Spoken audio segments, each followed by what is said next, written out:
Afifah,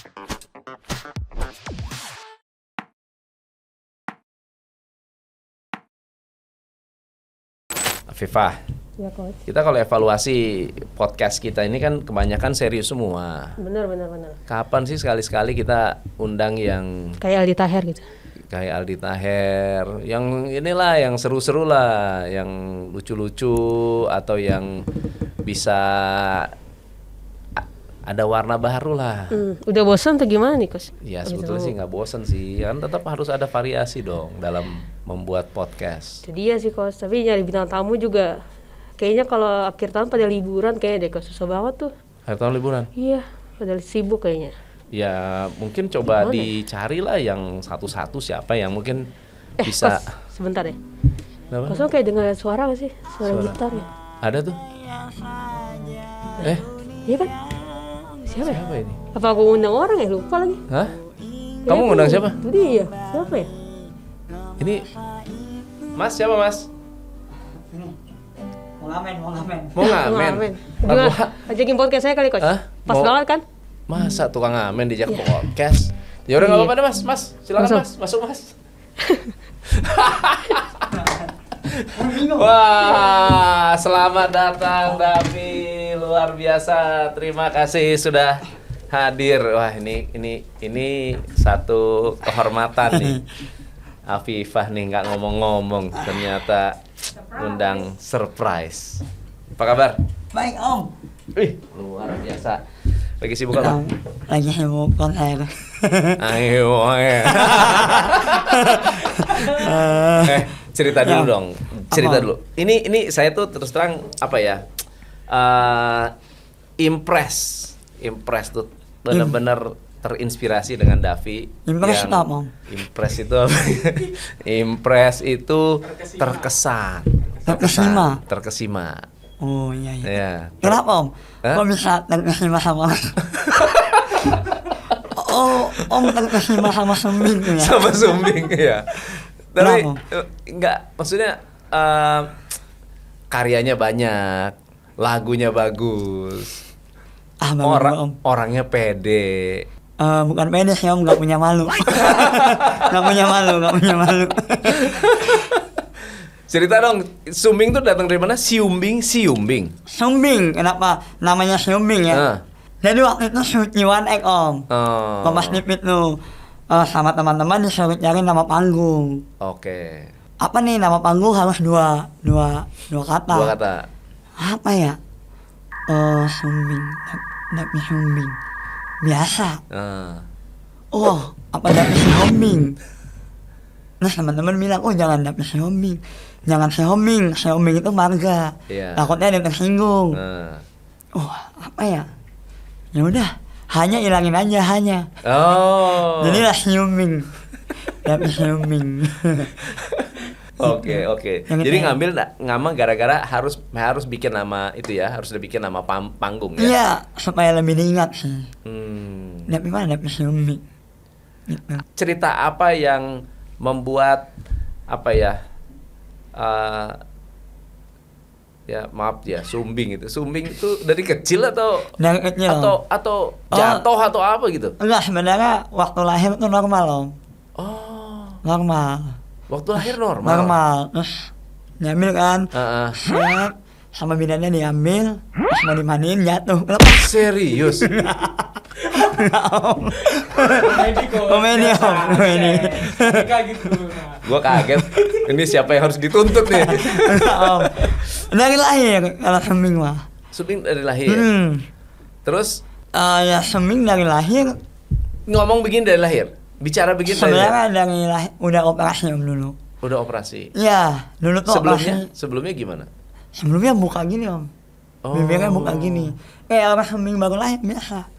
Terus di operasi yang pertama ngerapetin ini bibir sama gusi kan. Nah yang kedua tuh ngerapetin bolongan yang atas. Sumbing kan begini Om. Ini sampai tenggorokan nih. Ini tenggorokannya, ini bibir. Kan begini. Yang Oke. operasi pertama disatuin dulu. Nah operasi kedua nyatuin begini. Nah dulu itu ngomongnya udah jelas karena udah rapat kan. Ya. Ini kan sengau ini gara-gara pas waktu aku ngomong udaranya kebagi dua, ke hidung sama ke mulut. Ke hidung dan ke mulut. Ya. Terus waktu operasi kedua itu udah normal.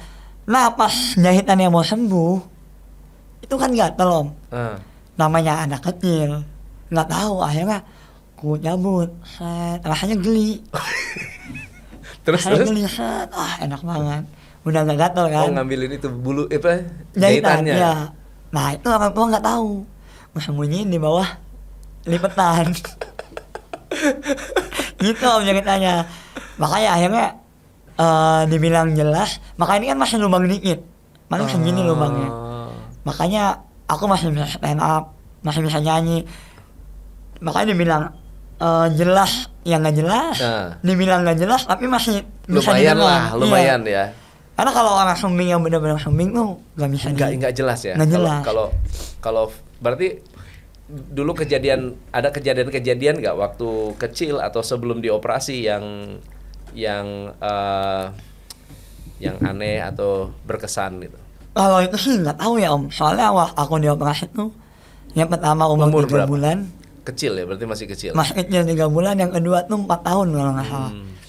Kejadian yang paling kuingat sih waktu itu operasi ditemenin bapak udah. Waktu di lorong rumah sakit tuh mau ditemenin siapa? Temenin bapak. Berarti udah mulai ngerti, udah inget ya? Yang inget cuma satu itu, satu ingatan itu doang. Selebihnya nggak ada yang inget. Sekolah di mana dulu? Ceritain dong waktu masa kecil. Aku tuh kecil lahir di Kalimantan Tengah, Pangkalan Bun. Nah, waktu itu aku lahirnya 10 bulan. Lama amat. Iya, soalnya ya lama banget. Itu nggak keracunan tuh? Kok keracunan Om?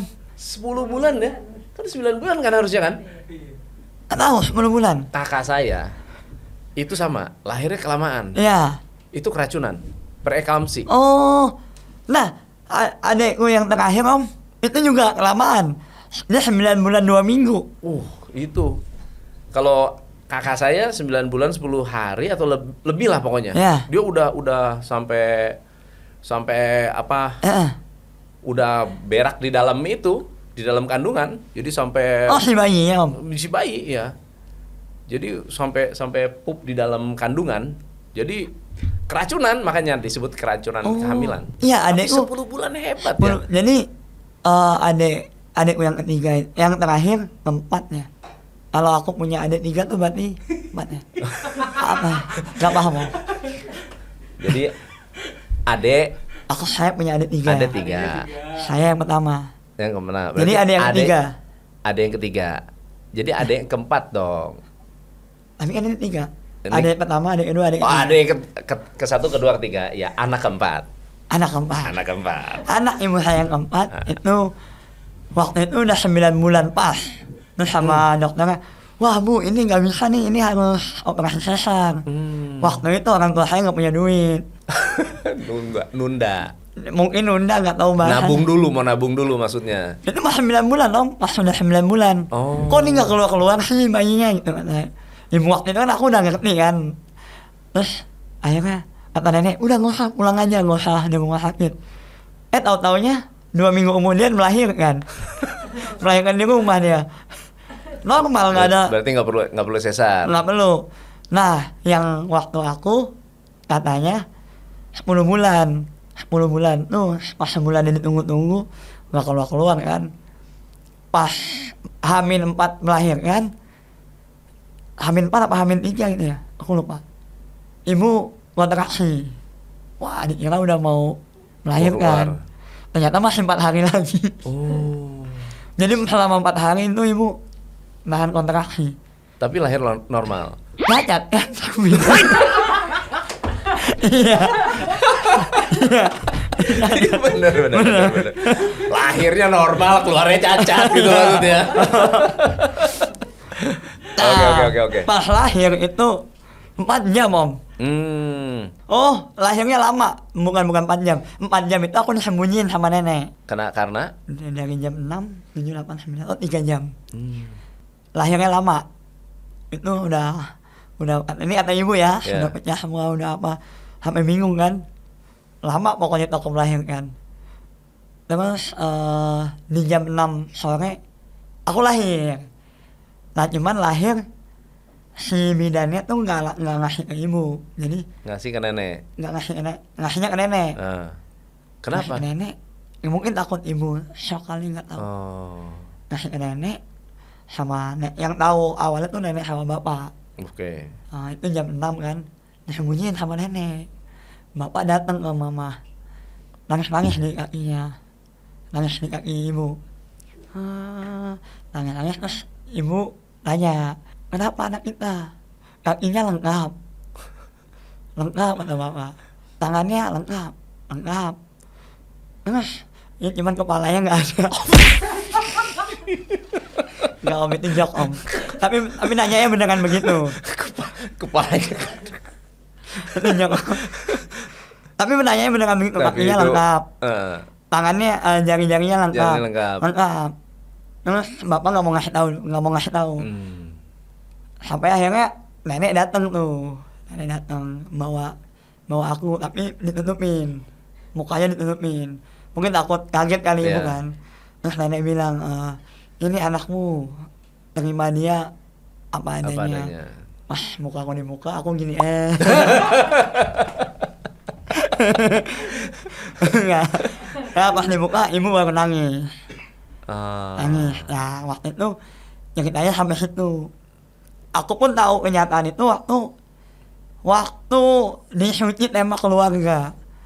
Aku kan bingung bahas apa keluarga. Nelpon lah ibu, ada cerita apa nih waktu kecil? Ya itu materi saya tadi om ya. Tapi nggak boleh dibawain di TV. Iya. Makanya dibuat balik nggak di TV. Tunggu, ini kalau sumbing itu banyak orang sumbing yang tersinggung nggak sih kalau Davi stand up? Waktu di syuting pernah om, tapi selepas syuting udah nggak pernah. Waktu di syuting pernah ada yang DM-nya begini, bang tolong ya kalau stand up jangan pakai nama sumbing lagi, soalnya itu menyinggung. Tolong sekarang pakainya celah bibir. Oh gitu, Davi celah bibir itu. Gak lucu. Sumbing lucu. Itu akhirnya gak aku balas. Ada beberapa ya rata-rata ya yang begitu om. Protasnya yang begitu. Nggak ada asosiasi. Ada om. Ada asosiasi. Aku sempat nyari tahu juga waktu itu di syuting juga om. Aku tahu banyak faktanya waktu di syuting. Waktu itu tema apa ya? Tema aku lupa temanya. Tapi intinya aku nyari nih apa nih? Sumbing. Ternyata ada komunitasnya, ada banyak jalinan kasih itu namanya apa om? Yayasan gitu. Yayasan gitu banyak. Nah, yang aku bingung kenapa yayasan sumbing itu pada pakai nama Smile. Aku pernah nyari ada namanya Train Smile. Terus apa gitu, namanya Smile semua. Mungkin karena sih belum apa-apa udah smile kali. Lucu. Aku catat ya om. Boleh aku catat ya nanti om. Buat materi lumayan. Mungkin belum apa-apa kan udah smile. Belum. Smile lebar. Sudah smile. Oke. Kalau masa kecil gitu. Masa bayi. Waktu besar ada ya pengalaman dibully atau itu sih udah hatam. Udah hatam bahasanya kalau apa yang biasa waktu itu yang sering terjadi gimana? Waktu itu sih jadi kalau di bully karena teman-teman SD lah, waktu SD ya? gitu kan. Aku nggak terlalu nyaman ngomongnya bully, nggak terlalu nyaman. Ceng-cengin kali, Diceng-cengin. Ya. Tapi bukan bully ya. Aku nggak tahu orang nanggapnya apa, tapi aku nggak terlalu nyaman dengan bully. Kayaknya kalau bully tuh kayak apa gitu. Berat gitu ya. Kayak kekinian banget itu. Diejek lah. Iya, diejek. Kalau bahasa Kalimantan diulu. Diulu-ulu. Sebenarnya dari kecil keluarga aku itu udah mentreatment aku tuh. Ini om, anak ini nih harus kita ledekin dari keluarga. Supaya kalau dia nanti sekolah, supaya kalau dia nanti keluar udah kuat mentalnya. Itu keluarga pada ngomong gitu. Akhirnya di keluarga diceng-cengin. Ya diceng-cengin sumbing apa. Tapi down nggak? Karena kebiasaan dari kecil akhirnya enggak. Nah, Jadi kebal gitu ya? iya, ya. Nah, sampai akhirnya yang membuat aku sedih itu bukan karena dibully karena sumbing, bukan karena diledekin karena sumbing, tapi diledekin karena beda. Jadi kayak misal, oh jangan berteman sama Dapi, dia tuh sumbingnya nular. Ah gitu-gitu. Masa? Dulu ceng-cengannya begitu. Oh. Jangan berteman sama Dapi, dia ngomongnya nggak jelas. Jadi lebih ke situnya Om, bukan ke sumbingnya, bukan. Jadi karena dijauhin. Terus karena aku beda, jadi jadi objek salah-salahan, apa sih namanya? Misal main bola nih kalah, ya yang disalahin aku gitu. Oh, gara-gara dia nih. Sedihnya di situ. Bahkan waktu SD pernah sampai diludahin di muka. Itu karena beda, karena menjadi beda itu. Nggak enaknya di situ aja. Sedih lah sampai ditelanjangin. Telanjang itu bener-bener telanjang. Lempar-lempar cawat sama celananya. Terus kalau ngadu orang tua, pernah aku Om kali ngadu tuh karena dituduh, jadi difitnah gitu. Jadi di sekolah itu ada guru killer. Terus di WC, di pintu WC itu ditulis, ini boleh ngomong jorok dong? Boleh. Jadi di pintu WC itu ditulis Opes Bu Eko. Oh? Opes Opes itu apa? vagina. Oh.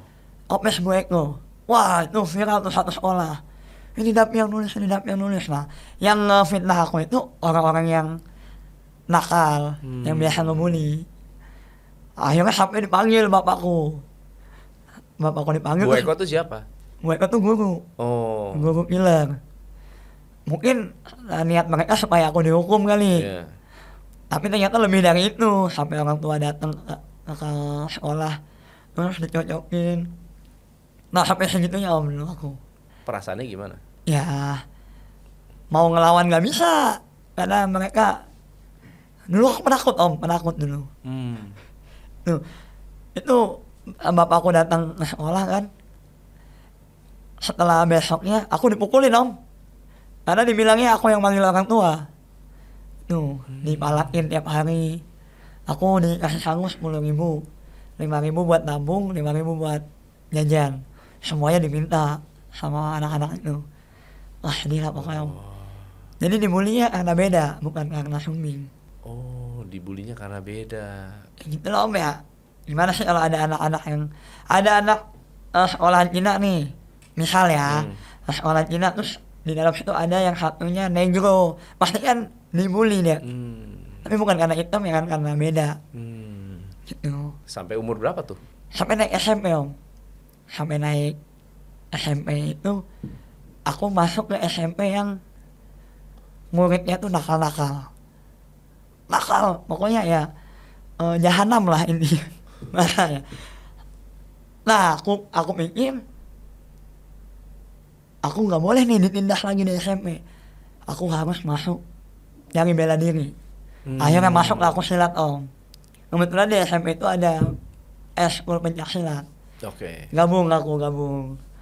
Seminggu kemudian aku menemukan fakta, ternyata anak nakal ketemu anak nakal jadinya solid. Oh. Jadi damai sekolahan itu. Sama kayak Min ketemu Min jadinya plus.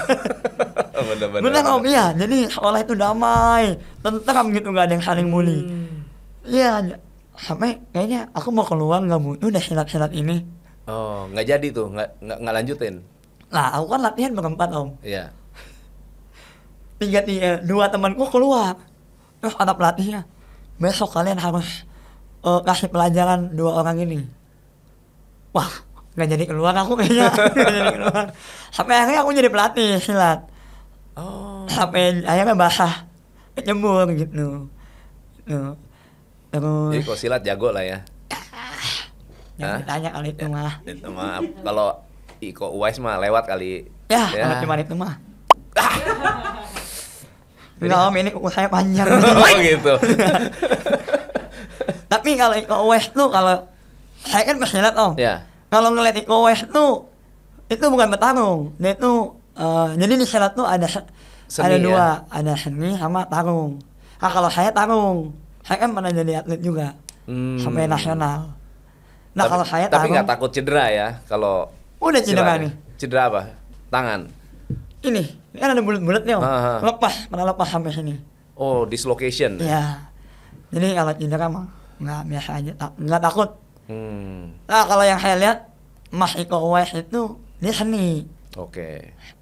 Ya mungkin orang pesilat pasti paham lah gerakan-gerakannya gitu. Tapi bisa dong dia kalau berkelahi beneran bisa dipakai dong Ya ilmunya. bisa. Bisa. Enggak, seni itu kan keindahan. Oh, Jadi ya jadi kayak belum tentu efektif kembangan- buat berantem gitu. Enggak, kalau berantem di luar mah ya Dikeroyok mati lah ya. iya. Enggak kayak yang di film-film. Kalau yang di film itu kan yang ditampilkan seninya. Oke. Iya. Jadi angle kameranya supaya indah kelihatannya Iya. ya. Mas Iko Uwais disuruh terjun ke dunia tarung belum tentu menang. Belum tentu menang. Ya, Kalau kamu suruh tarung, pasti menang. Pasti menang. Iya. Suruh main film nggak bisa. Suruh seni gitu nggak bisa. Nggak bisa. Karena Gerakannya beda atau gimana? nyetakannya udah beda. Oh, Kalau seni kan latihannya beda harus gitu ya. lentur, harus gimana gitu. Apa nama silatnya apa? Aku PSHT, PSHT. Persaudaraan Setia Hati Ternate. Itu pencak silat nomor 1 di Indonesia. Betul. Hmm. Betul. Banyak jagoan ya yang keluar dari situ ya. Banyak banget. Banyak jawara ya. Banyak. PSHT itu. Iya. Itu ceritanya. Banyak preman juga tuh keluar dari situ tuh. Iya, banyak juga. So jadi kapan Davi bisa selesai dengan kekhawatiran, ketakutan, bisa pede itu gimana cara mengatasinya? Kembali lagi karena waktu dari kecil aku udah diceng-cengin, udah dibikin bercandaan sama keluarga. Jadi akhirnya aku keluar tuh ya udah biasa aja. Ditambah lagi keluarga itu humoris. Keluarga dari ibu lah ya. Keluarga dari ibu tuh humoris. Dari kakek, paman, tante, mama saya, nenek, humoris semua. Jadi ya di rumah itu isinya tiap hari ketawa aja. Ketawaan. Bercandaannya kayak gimana? Bercanda aja om. Ada aja yang dibercandain. Kakek saya pernah waktu dia masih muda ya, kita lagi nonton TV nih serius, ada tante, nenek, ibu, aku, bapak kan nggak di rumah. Saya kan dari kecil ikut nenek, jadi beda rumah sama bapak sama mama. Waktu itu mama ada nonton TV, tiba-tiba kakek keluar dari belakang kayak orang ecok gitu. Kita kan dari yang awalnya serius nonton jadi ketawa, gitu. Oh, oke. Ya orang emang bodor lah ya. Padahal dia kepala sekolah loh. Padahal kepala sekolah. Ada kepala sekolah. Nah, yang apa ya? Yang ku imani, apa sih namanya? Yang ku Percaya, yang ku yakin. ambil dari kakekku adalah kayaknya kalau kita ketemu orang tuh lebih baik bertingkah bodoh. Karena dengan begitu kita pasti diterima sama orang. Kalau yang terima gitu om. Kalau yang maksudnya aku terapin sampai sekarang gitu. Makanya kalau ketemu orang-orang bertingkah bodoh aja aku. Padahal mah sebenarnya tahu, ngerti. Ya udah seolah-olah bodoh aja gitu. Seolah-olah nggak tahu. Yang aku pegang sampai sekarang begitu sih dari kakek. Itu orang yang jago negosiasi gitu. Masa? Dia nggak mau kasih tunjuk dia tahu, dia pintar, belaga bego, belaga pelangap longo. Iya. Ya. Padahal di balik layarnya dia bisa ngatur banyak hal. Keren. Aku nggak tahu tapi nggak pintar nego aku. Politikus, politik itu. Oh, gitu. Jago politik, iya. Jadi kamu masuk politik gak? Tidak akan. Kayak, Aldi Taher? Tidak akan. Gimana kalau saya orasi? Ayo semuanya Coba saudara-saudara. gimana orasi? Saya, Coba, misalnya orasi, ayo. Bila saya kepilih jadi anggota DPR, saya akan tuntaskan kemiskinan. Itu di telinga saya. Nah, terus? Orang-orang dengeran nyanyi. nyanyu.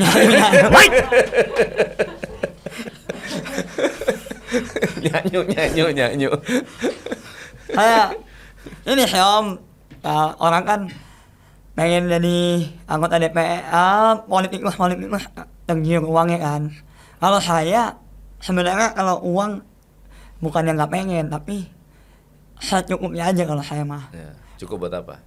Cukup aja buat makan hari-hari, buat beli gitar. Beli gitar. Aku kemarin ini om, ngelihat ada senior stand up. Gak enak nyebutin namanya. Aku diliatin, orangnya sederhana om. Kamu mau lihat ini nggak nih katanya? Dia ajak aku ke gudangnya. Intinya lebih 3 kali lebih gede dari ruangan ini. Isinya gitar semua om. Wah. Ini berapa mas? Ini 70 juta. Wah. Ini aku masa depan. Wah, gila. Sederhana aja di depan. Sederhana depan, di dalamnya koleksi Gibson gitu ya. Bertingkah Epiphone. bodoh aja di depan. Bertingkah bodoh aja. Wah. Terus aku pengen begitu om hidupku. Kayak Nope gitu. Ya nunduk. Tapi powernya gede banget. Tapi power ya kelihatannya ya sih memang. Kalau kamu sekarang komedi dengan musik, kenapa larinya ke musik? Ada jodohnya di situ kali. Masa? Apa yang panggilannya dari situ? Kenapa kok bisa ketemu panggilan musik tuh gimana? Keluarga mau seniman semua. Keluarga seniman. Ya. Kalau ayah tuh apa? Bukan keluarga dari ayah, keluarga Ah, dari ibu. Keluarga dari ibu. Apa ibu senimannya gimana? Ibu tuh kalau ibu nggak bisa nyanyi doang. Bisa nyanyi. Kalau tante, adiknya ibu itu vokalis. Oh, vokalis apa? Vokalis. Maksudnya vokalis band Band. gitu. Oke. Dia vokalis apa ya, rock. Rock. Tante, kalau paman pemain basis terbaik di Kalimantan Tengah. Ya, orang-orang seni semua ya. Jadi kalau waktu aku kecil ya sering nimbung mereka. Nimbrung lagi. Nimbung. Nimbrung mereka. Jadi paman lagi mabuk, lagi main, ya lagi kumpul sama teman-temannya, biasa minum-minum seniman kan. Aku duduk ngeliatin, ikut nyanyi gitu. Jadi akhirnya ikut. Jadi dari dulu emang suka nyanyi sih, emang suka main-main gitar sendiri, nggak pernah di ekspos. Sampai aku yakin, wah kayaknya aku jadi penyanyi nih. Kayaknya aku musisi nih jiwanya. Itu waktu Kerasnya Kota meledak. Aku punya lagu judulnya Kerasnya Kota meledak. Ke apa? Kerasnya Kota. Kerasnya Kota. Kerasnya Kota. Mau denger nggak? Ah, boleh. Ngerasnya Kota.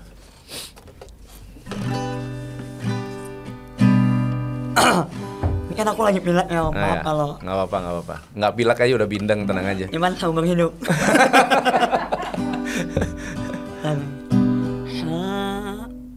Andai saja dunia berubah, ku ingin kembali ke masa itu, agar kenanganku tak perlahan menghilang di telan kerasnya kota. Wow. Ceritanya gimana? Apa dibalik cerita dari lirik Kerasnya Kota? Jadi waktu itu setelah syuting aku lulus kuliah kan om. Nah teman-teman pada bilang udah langsung ke Jakarta aja pi dari Solo. Aku kan kuliah di Solo om. Langsung ke Jakarta aja biar maksudnya namanya nggak tenggelam. Tapi kata orang tua balik dulu ke Kalimantan.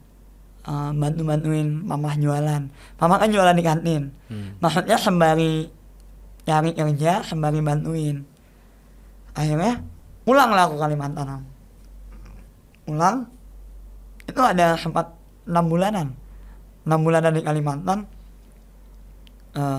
Lalu aku dapat panggilan kerja di rumah sakit, salah satu rumah sakit di kawasan pabrik MM2100.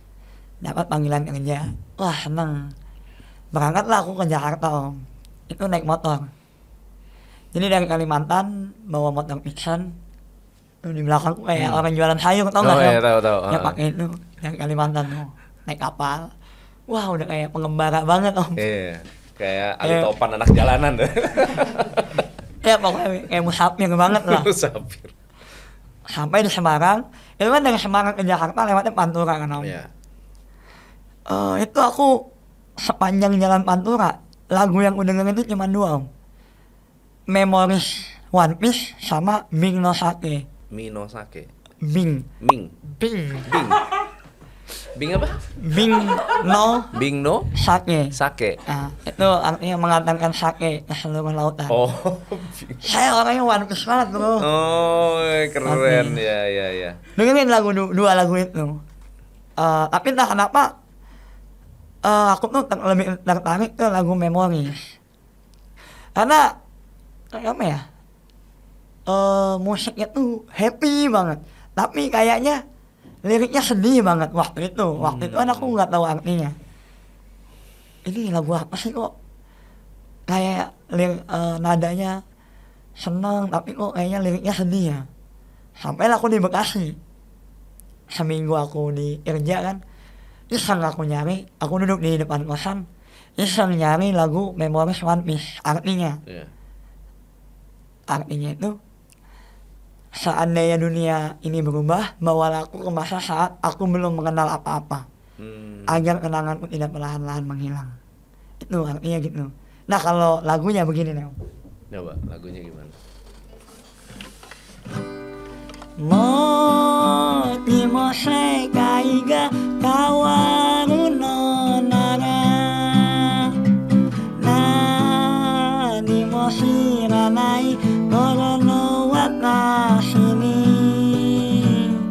surete ite omoide ga hiroase nayo ni. Tuh, Keren ya lagunya ya. bahagia kan? Bahagia. Tapi liriknya begitu. Oh, iya. Liriknya tragis gitu. Iya, seandainya dunia berubah bawalah aku ke masa saat aku belum mengenal apa-apa, agar kenanganku tidak perlahan menghilang. Setelah aku tahu arti itu, nih merinding nih. Iya. Aku nggak bohong nih om. Nusuk ya, kena hati ya. Ini aku nggak bohong om. Nih merinding. Setelah aku dengar lagu itu, setelah tahu artinya itu, nangis aku di depan kosan. Karena waktu itu kerasa banget, kerasnya kota gitu. Aduh, keras banget kota begini ya. Kerja sebulan cuma digaji 4 juta gitu. Akhirnya aku ngambil gitar. Aku aransemen lah lagu ini. Seandainya saja dunia. Jadilah lagu itu. Itu tahun 2022. Setahun kemudian itu jadi lagu yang mati om. Jadi ya udah dibuat untuk nyanyi sendiri aja. Sampai akhirnya aku ke kosannya Nope. Kosannya Nope main PS. Nah ada berempat. Saya, Ali Akbar, Nope sama Yono Bakri main PS. Saya duduk di pintu sambil main gitar, sambil nunggu mereka berdua main kan. Nope tiduran di kasur tuh. Nyanyilah aku tadi. Andainya saja. Nope mungkin kayak Kesentuh ya. kesentuh mungkin. Terus langsung nanya. Dia langsung duduk. "Mi, itu lagu siapa?" "Laguku mas." "Udah direkam?" "Nggak direkam mas." "Kenapa nggak direkam? Itu lagu bagus," katanya. "Gini mas, yang pertama saya nggak punya duit. Yang kedua kalau saya punya duit, saya nggak tahu mau dikemanain." Karena waktu itu masih buta banget tuh masalah musik. "Ya udah, kamu besok ikut aku ke Surabaya, kita rekam lagu itu." Oh. Jadi lagu Kerasnya Kota itu semuanya transportasi, biaya produksi, konsumsi dia semua yang bayar. Baik Nope. Akhirnya lagu itu viral. Nah itulah aku pede, kayaknya aku musisi deh.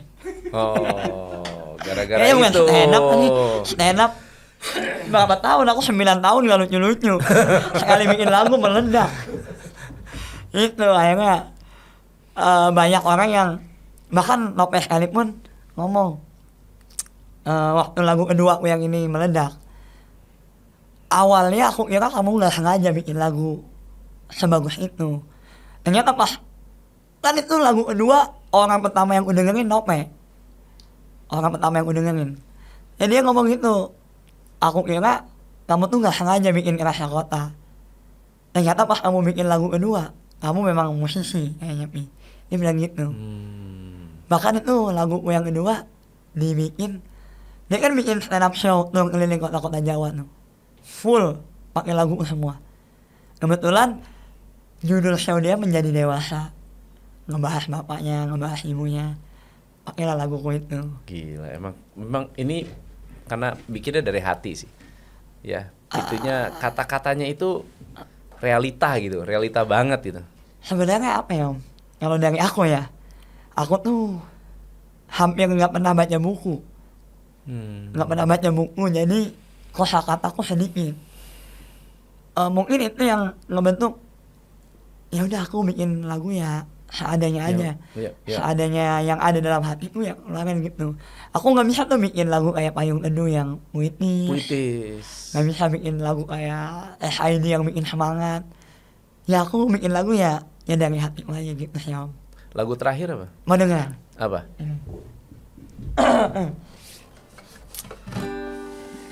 Tapi kayaknya nggak usah sampai rap Om, soalnya suaraku nggak enak kalau sampai rap. Ma, anakmu mulai dewasa, sudah mulai malu mencium tanganmu. Ma, anakmu mulai besar, sudah tak lagi mau bermain denganmu. Anakmu mulai dewasa, Gua nggak bayangin anak gua. sudah mulai mengerti arti kehidupan. Wah, anakmu selalu merindumu, ingin mencium keningmu. Ma, seandainya kau tahu, ku selalu merindukan saat-saat bermain, berlari, berbohong tentang masa kanimu, bermain layang-layang hingga petang datang menyapa ku di tepian rindu. Wow. Ingat bokap gua. Aku nulis lagu itu karena waktu itu habis main dari Nipis-Nipis Berdendang. Nipis-Nipis Berdendang itu adalah acara musik punyanya Bang Jawin. Dia bikin acara musik. Wah, sialan.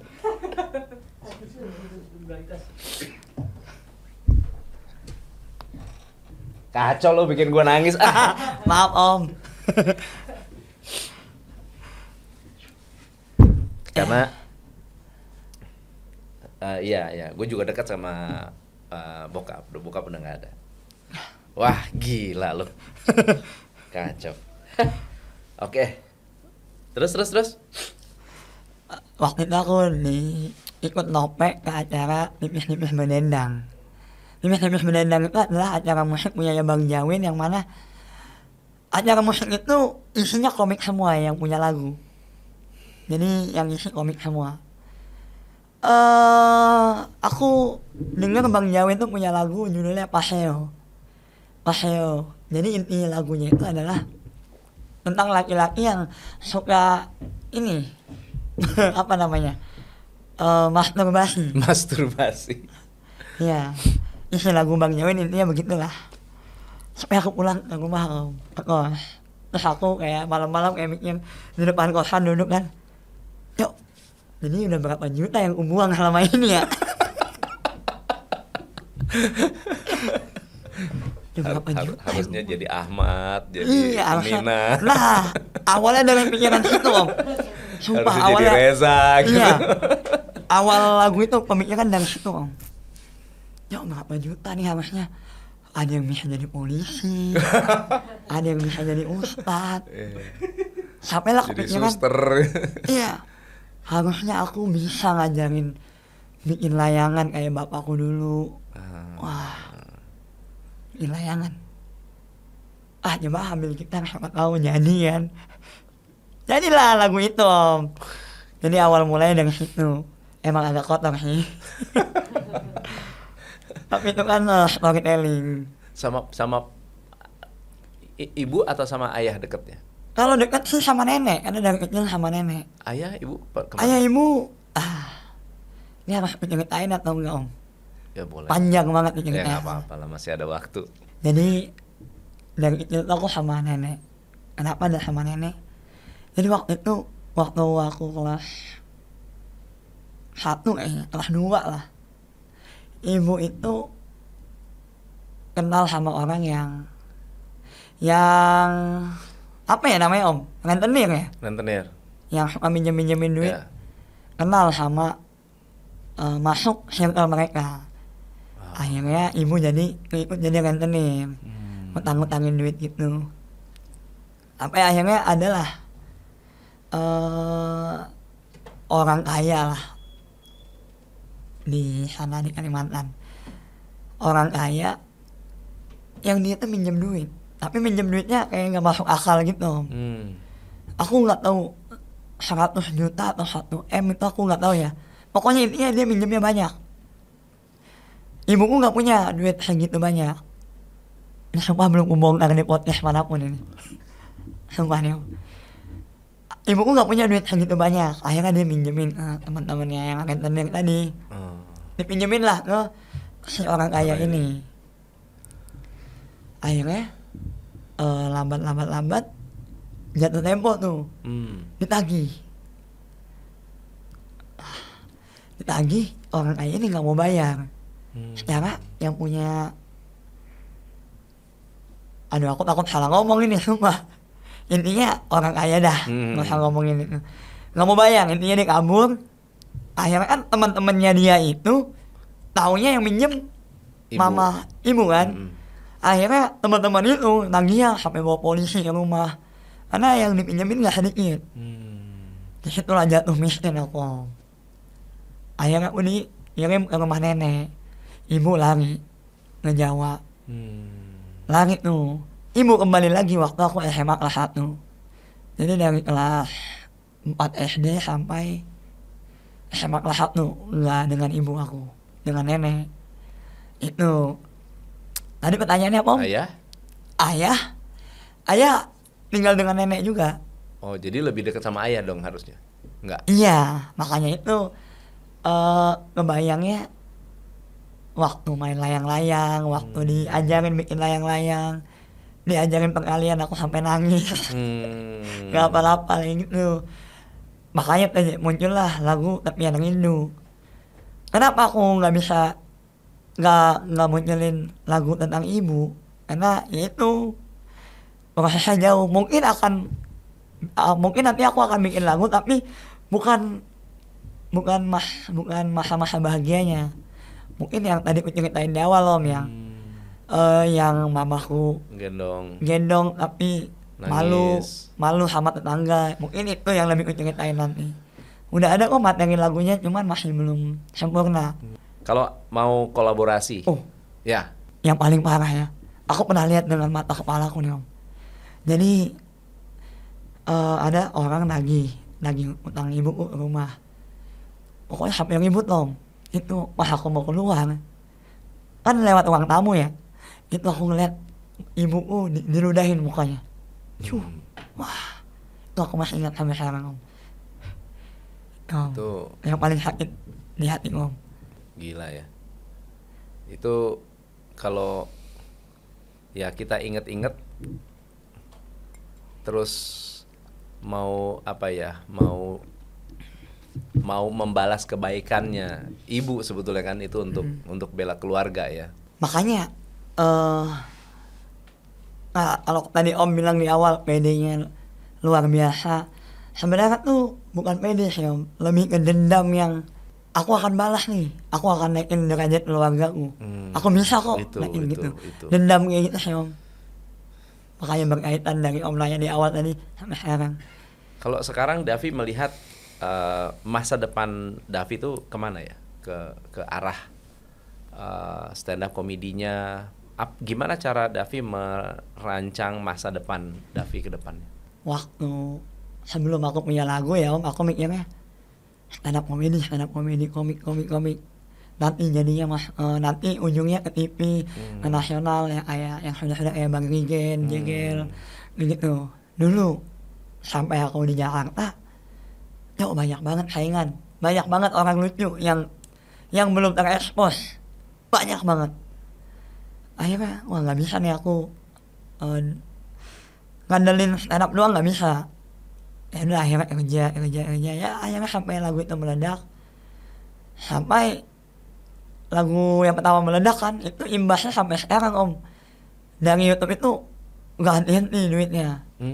Nah aku kan juga sambil sharing ke senior musisi ya dari lagu pertama meledak kenal akhirnya kan kata mereka lagu itu aset. Iya. Lagu itu ibaratnya emas, jadi mau sampai 50 tahun duitnya tetap ngalir gitu. Oh ya udah, akhirnya aku memutuskan untuk bikin lagu aja, bikin lagu, tapi komiknya nggak ditinggal. Karena beberapa hari yang lalu aku ngisi kan, aku nemu gimmick. Orang konser, orang manggung kan pada punya gimmick ya untuk mencairkan suasana. Nah aku nemu gimmick yang kayaknya bagus, orang konser dikolaborasi sama stand up. Soalnya udah pernah aku coba sekali dan berhasil Om. Itu makanya kalau disuruh pilih stand up atau musisi, pilih dua-duanya. Karena bisa dikolaborasikan. Saling melengkapi gitu, ya. Karena bisa dikolaborasikan. Gitu, ya. Davi katanya ada itu ya, lagu kalau nyanyi lagu yang membedakan lagu orang sumbing dengan lagu orang normal. Ada ya? Ada ya. Ada sih. Gimana lagunya? Dia ketawa sendiri. Geli Om, geli. Oh udah lah Om, itu yang lama Om. Udah lama ya, jangan ya. Oke. Geli Om, Geli ya. Astagfirullahaladzim, kok bisa waktu itu begitu ya? Versi normal sama versi sumbing. Itu nanti, itu salah satu gimmick ya Om. Yang aku bilang nggak bisa saling melengkapi itu. Salah satu gimmicknya itu. Iya, keren. Jadi Davi ada rencana kolaborasi dengan seniman tertentu untuk ngembangin? Ada sih Om. Kemarin ditawarin sama, kalau aku lebih ke seniman Jawa sih Om. Seniman Jawa? Iya. Kayak Didi Kempot gitu. Iya, lebih kayak Denny Caknan. Denny Caknan tuh Jawa. Denny Caknan Jawa. Kemarin ya lebih dekatnya ke arah sana Om, karena kan awalnya aku sama Nope. Iya. Ya lebih dekatnya ke sana. Dan kalau disuruh pilih pun seniman ibu kota atau seniman Jawa, aku kayaknya lebih milih seniman Jawa. Karena apa ya? Hati sih Om.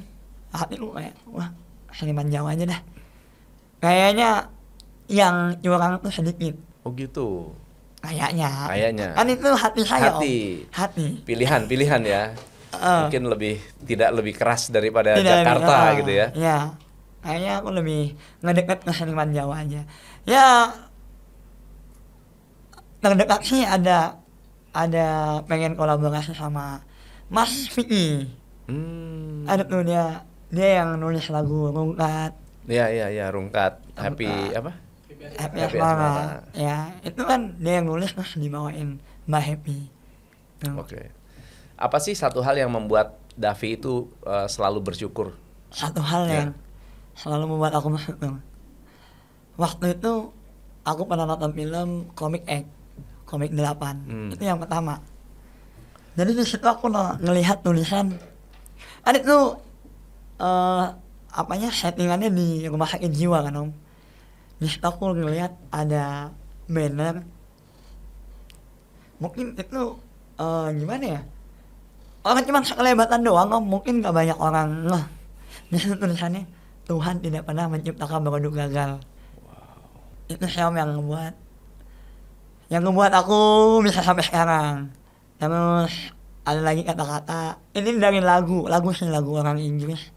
Aku nggak tahu judul lagunya, tapi di salah satu lagunya itu ada kutipannya gini, Tuhan gak akan ngebawa aku sejauh ini hanya untuk melepaskanku. Wow. Gitu. Mau orang seniman sini. Memang seniman sih. Kenapa seniman om? Hah? Enggak, puitis juga kan, maksudnya tersentuh dengan hal-hal yang kata-kata indah gitu ya. Iya, tersentuh. Gampang tersentuh dengan begitu aku. Oke. Pacar, istri, Pacar akan mau nikah kapan? habis lebaran Wah, 2023 ini. 24 ya? nah, 24. Tadi sih mau ngepanflen om 2050 gitu. Kenapa? Tadinya mau Mau panflen. punchline 2050. Tapi belibet. Tadinya mau panflen tapi belibet, tapi ya udah jadinya gak salah. Tahun depan mau nikah om. Doain om. Syukur. Sip. Melanjutkan tugas ya. Menciptakan Reza, Nina. Iya supaya nggak disia-siain Nggak dulu. disia-siain mulu lo. Iya benar. Pertanyaan terakhir, menurut Apa, kamu stand up comedian yang dijerat hukum? Hah? Kok tiba-tiba ngehukum ini om? Ini gue mau nanya.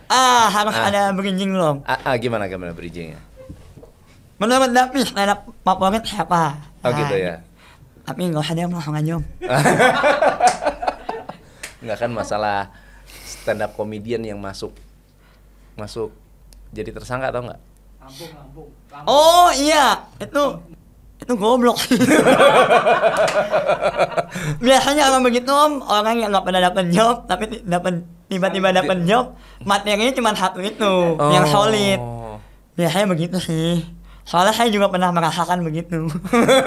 Nggak pernah dapat job, tiba-tiba dapat job. Wah, materi apa ya? Ini materinya dark semua. Dark. Biasanya begitu om. Komik-komik. Kenapa yang- Coki nggak pernah jadi tersangka gitu?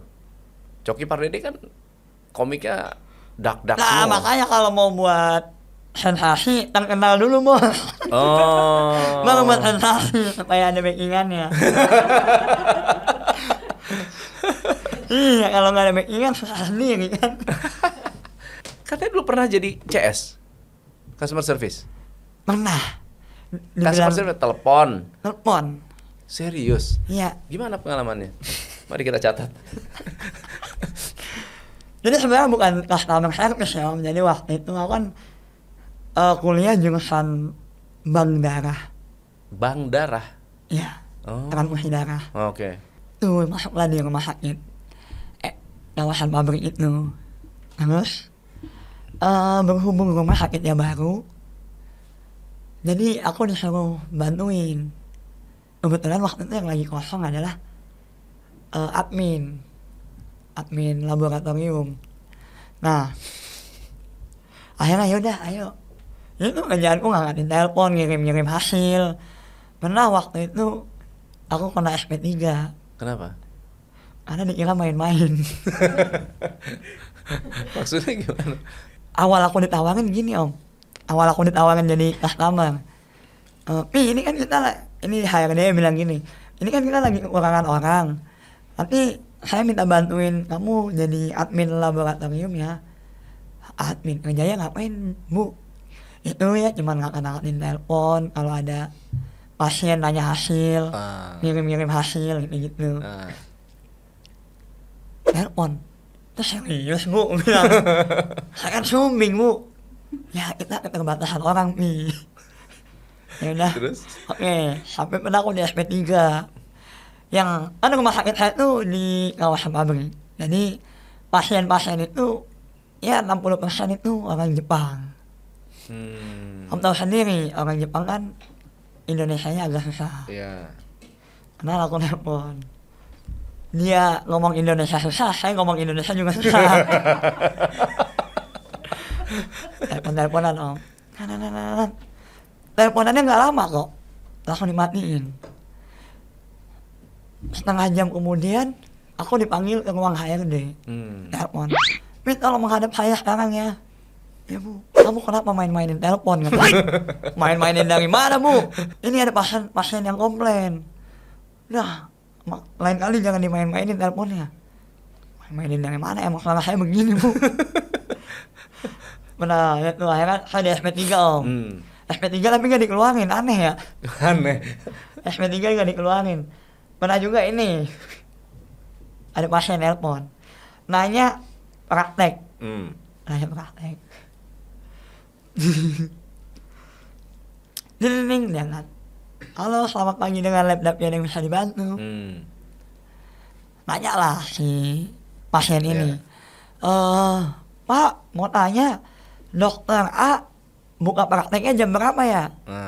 Aku jawab, oh iya ini dokter A buka praktek jam 1 setelah istirahat.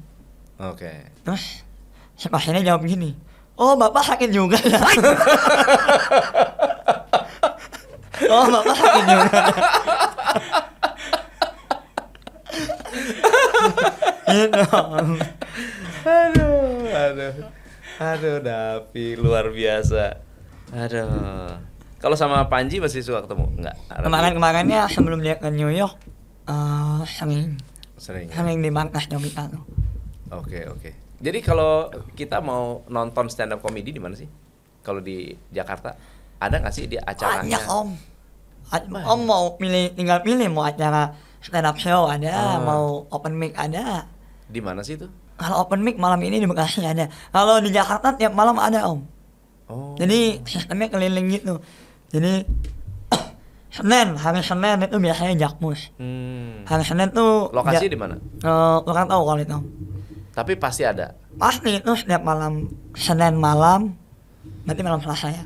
Malam Selasa Jakmus, malam Rabu. Aku nggak hafal. Pokoknya setiap ini ada. Nah, Bekasi kebagiannya hari Kamis, malam Jumat. Di mana kita bisa tahu itunya? Tempatnya? Buka aja om Instagramnya yang om mau. Misal om tinggalnya di Jakmus, buka aja stand up Indo Jakmus, stand up Indo _ Jakmus. Ini ada kok. Di bawahnya biasanya open mic di cafe ini gitu. Oke. Itu memang ini ya, satu hiburan, tapi lama-lama bakal jadi kayak Amerika juga ya, ininya ya, proses komika-komika ada di kafe-kafe begitu ya. Ya, lama-lama bakal begitu sih, kayak semakin membludak. Apalagi akhir-akhir ini kan stand up naik lagi. Kemarin sempat turun, akhirnya naik lagi nih. Oke. Davi, thank you so much. Terima kasih banyak om. Aduh, sudah gila. diundang. Hari ini lu bikin gua nangis. Baru pertama kali nih Gimana? podcast bikin kita Ada tawanya, ada ada tangisnya. tawa dan tangis. Semoga tambah sukses, Davi. Amin. Duet. Waduh, nanti belajar ini ya. Pak, anakmu sudah mulai dewasa. Ya. Sudut pandang anak. Sudut pandang anak, benar-benar. Ada waktu ya aku nulis itu kan karena ini. Aku tuh mulai SMP kelas 9. Ya kelas 9 tuh udah mulai dingin-dinginan sama bapak. Jadi sampai sekarang ya udah dingin-dinginan aja. Ketemu gak pernah ngobrol, gak pernah nyapa. Kenapa? Tahu kebanyakan anak laki-laki begitu. Oh. Sekarang nggak tahu kalau zaman dulu. Masa sih sekarang? Teman-teman saya juga begitu om. Soalnya dingin-dinginan. Buktinya lagu saya meledak. Iya bener, aku dari dulu juga sekarang juga malu mau saliman aja malu, mau nyium tangan. Angkuh, lebih ke angkuh sih. Iya, kebayang anak gua ntar gitu nggak ya?